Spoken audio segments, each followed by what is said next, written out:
అందరికీ నమస్కారం అండి.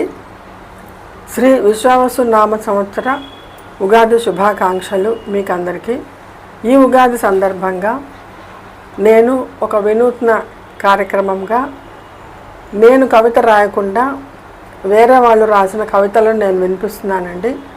అందులో భాగంగా మా పెద్దన్నయ్య వేణుగోపాల్ గారు ఆయన వ్రాసిన కవిత ఒకటి ఇప్పుడు నేను మీకు చదివి వినిపించబోతున్నాను.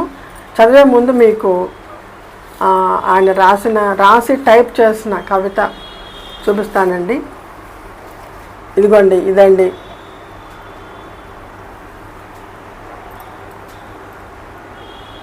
ఇదండి ఆయన రాసిన కవిత. అంటే ఈ పేపరు ఇంత పాతగా అయిపోయిందంటేనే మీరు ఊహించవచ్చు. ఇది బహుశా అంటే ఆయన 1979లో ఆయన దేవుడి దగ్గరికి వెళ్ళిపోయినారండి. అంతకుముందు 79కి ముందు ఆయన రాసి ఉండొచ్చు. దీని మీద డేట్ అయితే లేదు, పేరుంది. ఇదిగోండి, భాస్కర వేణుగోపాల్ అని ఉంది. మళ్ళీ 130 రాములవారి సన్నిధి స్ట్రీట్ తిరుపతి అని ఉంది. అంటే మేము రాములవారి సన్నిధి స్ట్రీట్లో ఉండింది 1979లో ఉన్నామండి. అంతకుముందు 5 ఏళ్ళు ఉన్నాము. కాబట్టి అది బహుశా 1979 ముందుది అయి ఉండొచ్చు. అదండి కవిత గురించిన చిన్న ఇంట్రొడక్షను. ఇప్పుడు నేను మీకు కవిత చదివి వినిపిస్తాను. తను ఇంగ్లీష్లో తెలుగులో కూడా చాలా బాగా రాసేవాళ్ళండి.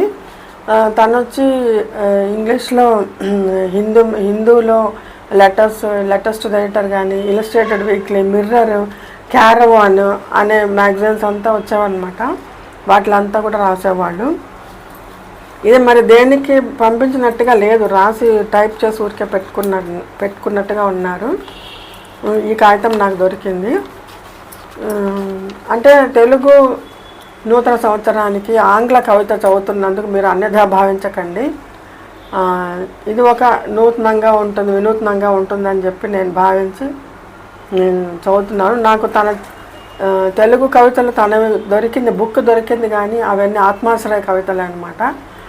అవి నేను చదవడం భావ్యం కాదు. అందుకని చెప్పి నేను ఈ ఇంగ్లీష్ కవిత తీసుకున్నాను. ఈ కవిత శీర్షిక పేరు షేమ్.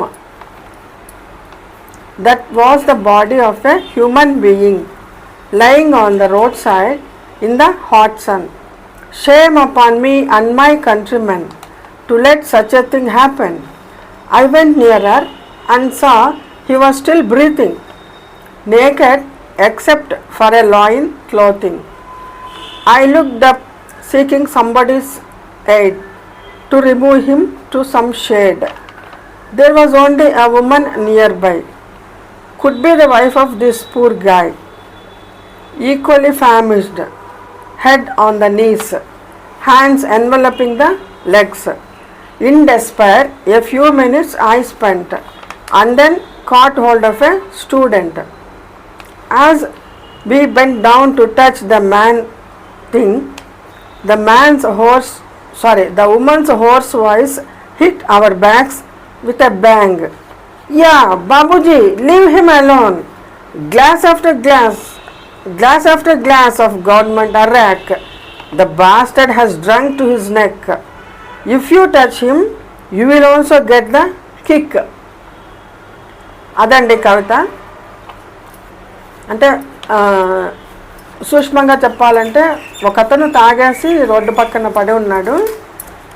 అతన్ని చూసి, అయ్యో పాపము ఇట్లా పడి ఉన్నాడే, పక్కన తీసుకుపోయి జరుపుదాము అని చెప్పి వెళ్ళేసరికి ఆ దగ్గర కూర్చున్న ఒక ఆవిడ, బహుశా భార్య అయిండొచ్చు, ఆమె అరిచిందంట, వద్దొద్దు మీరు ఆయన తాకద్దండి, అతను గ్లాస్ తర్వాత గ్లాస్ తాగేసినాడు, తాగేసి ఆ విధంగా పడిపోయినాడు, మీరు కానీ అతన్ని తాకినారంటే మీకు కూడా ఆ కిక్ అంటుకుంటుంది, కాబట్టి తాకద్దండి అని ఆవిడ అరిచిందంట. అదండి, అదొక కవిత అండి. మిత్రులారా, మా పెద్దన్న భాస్కర వేణుగోపాల్ రాసిన షేమ్ అన్న ఈ కవిత మీకు నచ్చినట్లయితే లైక్ చేయండి, ఈ వీడియోని షేర్ చేయండి. తర్వాత కొత్తగా చూసిన నా ఛానల్ సబ్స్క్రైబ్ చేసుకోండి. ఒక సీనియర్ సిటిజన్ను ప్రోత్సహించిన పుణ్యము మీ ఖాతాలో వేసుకోండి. మీ అందరికీ మరొకసారి శ్రీ విశ్వావసు నామ సంవత్సర ఉగాది శుభాకాంక్షలు. మీకు అందరికీ శుభమస్తు. ధన్యవాదాలు.